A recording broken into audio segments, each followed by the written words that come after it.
नमस्कार दोस्तों, आपका हमारे YouTube चैनल हिंदी साला मंच पर एक बार फिर से स्वागत है। दोस्तों, आज के इस वीडियो में हम हिंदी यूजीसी नेट जेआरएफ में लगी हुई कहानी चंद्रदेव से मेरी बातें, जो कि बंग महिला, जो हिंदी की पहली महिला कहानीकार भी मानी जाती है, उनके द्वारा लिखी गई है। दोस्तों, जो यह रचनाकार है, इसके दो नामों से यह प्रचलित है, राजेंद्र बाला घोष और बंग महिला। तो आपको ये दोनों ही नाम याद होने चाहिए, क्योंकि परीक्षा में कई बार अकेला बंग महिला आ जाता है तो कई बार अकेला राजेंद्र बाला घोष भी आ जाता है। तो दोस्तों, आज की कहानी की शुरुआत करते हैं और देखते हैं कि यह कहानी किस किस प्रकार से लिखी गई है। तो चलिए वीडियो की शुरुआत करते हैं। तो सबसे पहले दोस्तों हम देखेंगे कि चंद्रदेव से मेरी बातें जो कहानी है, इसकी पृष्ठभूमि क्या है। पृष्ठभूमि से हमारा तात्पर्य है कि कब लिखी गई, और इसका एक तरह से बता सकते हैं, हम इसको कह सकते हैं कि इतिहास क्या है इसका, कब लिखी गई, कौन सी पत्रिका में लिखी गई थी।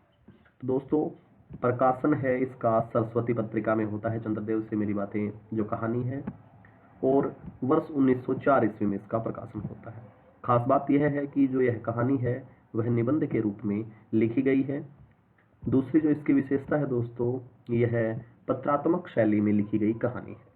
एक तरीके से जैसे हम पत्र किसी को भेजते हैं, व्यक्तिगत जो हम भेजते हैं पत्र, और जो एक किसी को किसी कार्यालय में भेजते हैं, तो उस प्रकार से एक हम कह सकते हैं कि पत्र की जो शैली है इस कहानी में दर्शाई गई है।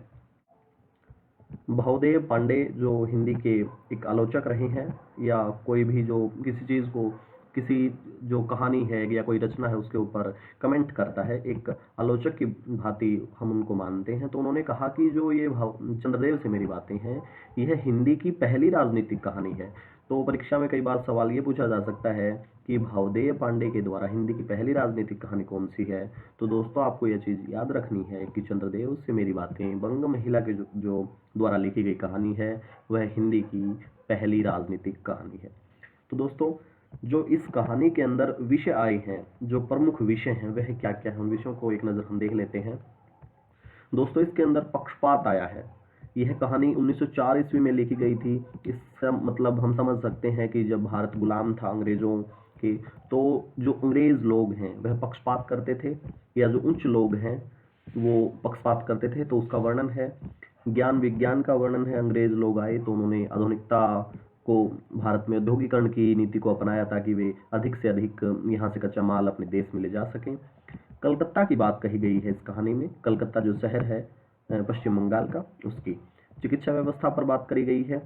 वाहन, बिजली, एकता का सूत्र, तंत्र विज्ञान की बात इसमें कही गई है।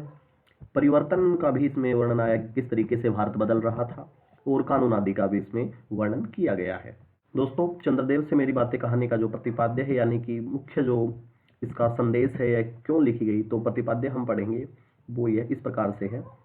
उपनिवेशवाद के शिकार भारत में तत्कालीन आर्थिक, राजनीतिक, सामाजिक समस्याओं का वर्णन करते हुए वायसराय लॉर्ड कर्जन और उनकी व्यवस्था पर करारा व्यंग्य किया गया।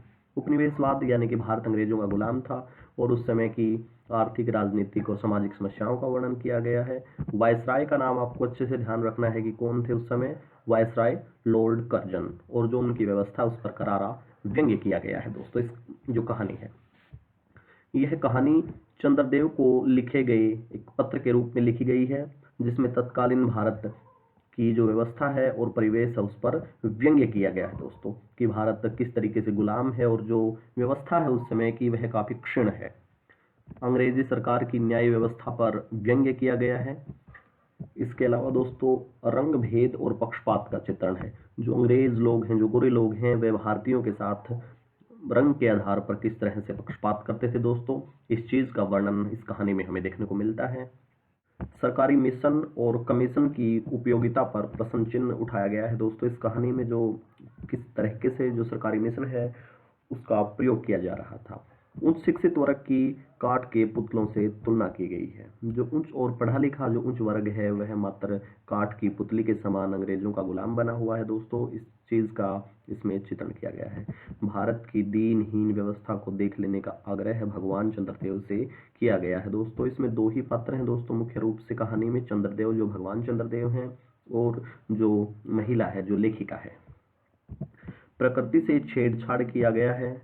मसलन कलकत्ता आदि को देखकर आपके देवराज सुरेंद्र भी कहेंगे कि हमारी अमरावती तो इसके आगे निरी फीकी सी जान पड़ती है। तो एक तरीके से दोस्तों प्रकृति का जो दोहन हो रहा था उस पर व्यंग्य किया गया है।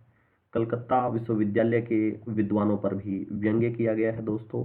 तो आगे देखते हैं दोस्तों, इस कहानी में जो मुख्य पात्र हैं, लेखिका है यानी कि बंग महिला राजेंद्र बाला घोष और जो भगवान चंद्रदेव है, दो मुख्य पात्र हैं दोस्तों कहानी के।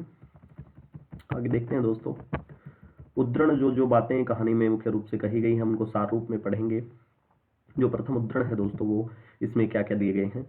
भगवान चंद्रदेव क्षमा कीजिए, आप तो अमर हैं, यानी कि भगवान अमर है। आपको मृत्यु कहाँ, तब परलोक बनाना कैसा। ओहो, देवता भी अपनी जाति के कैसे पक्षपाती होते हैं। देखो न, चंद्रदेव को अमृत देकर उन्होंने अमर कर दिया। तब यदि मनुष्य होकर हमारे अंग्रेज अपने जाति वालों का पक्षपात करें तो आश्चर्य ही क्या है। दोस्तों जो यहाँ कहा गया है कि जो भगवान चंद्रदेव हैं वो उसको कहती है और उसको माफी मांगती है उससे एक तरीके से कि आपको मृत्यु कहाँ है, क्योंकि जो भगवान ने है उसको मृत्यु प्राप्त करके उसको तो अमृत दे दिया। तो भगवान ने एक तरीके से यह जो अन्य लोगों के साथ है यह भेदभाव किया है। तो इस प्रकार से वह कहती है कि जो अंग्रेज लोग हैं यदि वे अपनी जाति वालों से पक्षपात करते हैं तो इसमें आश्चर्य की कोई बात नहीं है। अच्छा, यदि आपको अंग्रेज जाति की सेवा करना स्वीकार हो तो एक एप्लीकेशन निवेदन पत्र हमारे आधुनिक भारत प्रभु लॉर्ड कर्जन के पास भेज देवें। आशा है आपको आदरपूर्वक अवश्य आह्वान करेंगे, क्योंकि आप अधम भारतवासियों के भांति कृष्णांग तो हैं नहीं जो आपको अच्छी नौकरी देने में उनको उनकी गोरंग जाति जिसे कुपित हो उठेगी। दोस्तों जो यह पैराग्राफ है जो प्रथम उद्धरण है इसमें कहा गया है कि जो भगवान चंद्रदेव हैं वे गोरे रंग के हैं और यदि वे यहाँ आते हैं तो लॉर्ड कर्जन उनको क्या दे सकते हैं, अच्छी नौकरी दे सकते हैं, क्योंकि जो भगवान चंद्रदेव हैं भारत वासियों की तरह कृष्णांग मतलब जो काले अंगों वाले अर्थात सांवले रंग के जो भारतवासी हैं अंग्रेजों की तुलना में, तो उनको तो अंग्रेज लोग नौकरी नहीं देते। लेकिन यदि आप आएंगे तो जो अच्छी नौकरी देने में उनको किसी प्रकार की तो उनको समस्या नहीं होगी, क्योंकि आप तो गोरांग जाति के हैं ना, गोरे रंग के हैं। आगे इसमें देखते हैं दोस्तों क्या कहा गया है कि मैं विश्वास करती हूँ, यानी कि जो बंग महिला वह कहती है कि मैं विश्वास करती हूँ जब लॉर्ड कर्जन हमारे भारत के स्थायी भाग्य विधाता बन के आएंगे तब आपको किसी कमीशन का मेंबर नहीं तो किसी मिशन में भर्ती करके वे अवश्य ही भेज देंगे, क्योंकि लॉर्ड कर्जन को कमीशन और मिशन दोनों ही अत्यंत प्रिय हैं। तो दोस्तों यह लॉर्ड कर्जन की जो गलत नीति है उसके संबंध में जो लेखिका है वह सवाल खड़े करती है। तो आगे है दोस्तों इसमें, मैं अनुमान करती हूँ आपके नेत्रों की ज्योति भी कुछ अवश्य ही मंद पड़ गई होगी, क्योंकि आधुनिक भारत संतान लड़कपन से ही चश्मा धारण करने लगी है। इस कारण आप हमारे दीनहीन क्षीण पर्व भारत को उतनी दूर से भली भांति न देख सकते होंगे। अब यह लेखिका कहती है कि जो आपकी आंखों की रोशनी है वह कमजोर पड़ गई होगी, मंद पड़ गई होगी, क्योंकि भगवान ऊपर रहते हैं और इतनी दूर से यदि आप भारतवर्ष को देखेंगे तो आपको वह भली प्रकार से दिखाई नहीं देगा। आगे है दोस्तों कहानी में, जिस व्योमवासिनी विद्युत देवी को स्पर्श तक करने का किसी व्यक्ति को साहस नहीं हो सकता, वही आज पराये घर में आश्रिता नारियों की भांति ऐसे दबाव में पड़ी है कि वह चूं तक नहीं कर सकती। क्या करें, बेचारी के भाग्य में विधाता ने दास वृत्ति ही लिखी थी। तो दोस्तों जो यहाँ जो पहली पंक्ति कही गई है, जिस व्योमवासिनी विद्युत देवी अर्थात जो हिंदुस्तान में स्त्रियों को एक देवी के समान माना जाता है, वो जो नारी हैं, वो जो यहाँ की महिलाएं हैं, स्त्रियां हैं, उनके ऊपर भी आज काफ़ी दबाव पड़ा हुआ है। तो इस प्रकार से जो महिला है यानी कि जो बंग महिला लेखिका है वह स्त्रियों की दशा का वर्णन करती है कि स्त्रियों की दशा दीनहीन है, अर्थात उनके ऊपर अत्याचार हो रहे हैं। आगे कहते हैं दोस्तों इसमें जो महिला है यानी कि जो लेखिका है बंग महिला, वह क्या कहती है, अब भारत में न तो आपके और न आपके स्वामी भुवन भास्कर सूर्य महाशय के ही वंशधरों का साम्राज्य है, न अब भारत की शस्य श्यामला स्वर्ण प्रसूता मूर्ति ही है। तो कहने का अभिप्राय यह है कि दोस्तों आज हिंदुस्तान में अंग्रेज लोगों की सरकार है, वे और अपनी मनमानी कर रहे हैं। आगे है दोस्तों, अब तो आप लोगों के अज्ञात एक अन्य द्वीपवासी परम शक्तिमान गौरांग महाप्रभु इस सुविशाल भारतवर्ष का राज्य वैभव भोग रहे हैं। अब तक मैंने जिन बातों का वर्णन आपसे स्थूल रूप में किया है वह सब इन्हीं विद्या विशारद गौरांग प्रभुओं के कृपा कटाक्ष का परिणाम है। यूं तो यहाँ प्रतिवर्ष पदवीदान के समय कितने ही राज्य विहीन राजाओं की सृष्टि हुआ करती है, पर आपके वंशधरों में दो चार राजा महाराजा जो नाम मात्र के भी हैं वे काठ के पुतलों की भांति हैं। इस प्रकार दोस्तों जो बंग महिला वह राजाओं के ऊपर, जो राजाओं ने अंग्रेज लोगों के सामने एक तरीके से समर्पण कर दिया है, उसका वर्णन किया गया है। आगे बढ़ते हैं दोस्तों। जैसे उन्हें उनके रक्षक नचाते हैं वैसे ही वे नाचते हैं। वे इतनी भी जानकारी नहीं रखते कि उनके राज्य में क्या हो रहा है, उनकी प्रजा दुखी है या सुखी। देसी राजाओं की जो रीढ़ विहीनता का वर्णन किया गया है, अर्थात जो उस समय भारत के राजागण थे वे आपस में ही लड़ते मरते रहते थे और जो अंग्रेज लोग हैं उनके द्वारा वे पूरी तरीके से कंट्रोल किए जा रहे थे, वे कठपुतली के समान हो गए थे। इसलिए जो देसी राजा है उनकी रीढ़ विहीनता, रीढ़ यानी कि जो रीढ़ की हड्डी होती है मान लीजिए, उसको विहीनता प्राप्त हो गई, अर्थात वह टूटी हुई है, रीढ़ की हड्डी से विहीन है वो।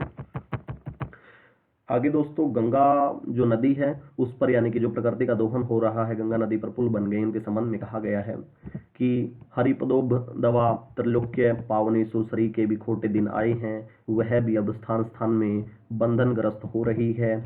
उसके वक्षस्थल पर जहां तहां मोटे वृहदाकार खंबे गाड़ दिए गए हैं। यानी कि दोस्तों गंगा नदी पर जिस तरीके से वे उद्योगों की स्थापना कर रहे हैं और आधुनिकीकरण की स्थापना कर रहे हैं अंग्रेज लोग, तो उस पर यहाँ व्यंग्य किया गया है। गंगा पर बन रहे पुलों और बांधों के मार्फत आधुनिक विकास की आलोचना बंग महिला ने की है। आगे है दोस्तों, कलकत्ता आदि को देखकर आपके देवराज सुरेंद्र भी कहेंगे कि हमारी अमरावती तो इसके आगे निरी किसी जान पड़ती है। वहाँ का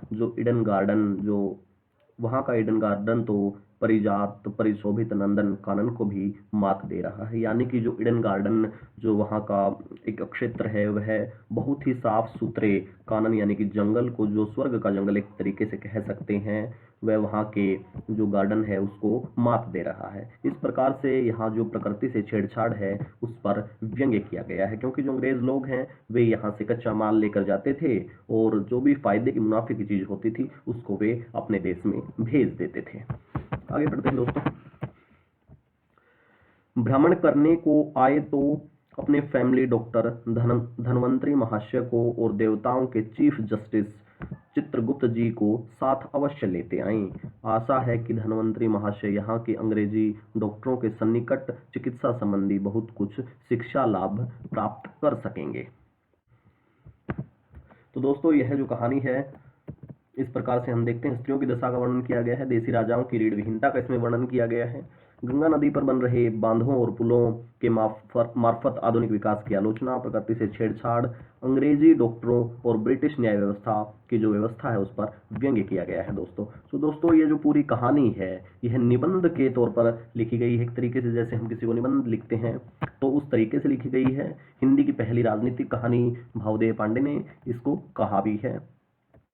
दोस्तों जो यह कहानी है काफ़ी छोटी कहानी है, एक किस्म से कोई बड़ी कहानी नहीं है। आपको इसका प्रकाशन वर्ष और जो इसकी पत्रिका है वह अच्छे से ध्यान रखनी है। इसमें जो पात्र हैं वह दो ही हैं, एक है पहला चंद्रदेव और जो दूसरा है बंग महिला। पूरी की पूरी जो कहानी है वह निबंध के रूप में लिखी गई है, व्यंग्य किया गया है पूरी की पूरी कहानी में। चंद्रदेव भगवान, स्वर्ग की जो बातें हैं वहाँ का और जो ब्रिटिश लोगों की यहाँ की व्यवस्था है उस पर व्यंग्य किया गया है। तो दोस्तों आज की इस वीडियो में सिर्फ इतना ही। यदि इस कहानी से संबंधित आपके जहन में किसी प्रकार के सवाल उठ रहे हैं तो आप हमें कमेंट के जरिए जरूर बता सकते हैं। साथ ही साथ हमारे चैनल को सब्सक्राइब करें दोस्तों और वीडियो को लाइक करें। हम लोग आपको मिलते हैं एक और नई वीडियो में, तब तक के लिए शुक्रिया।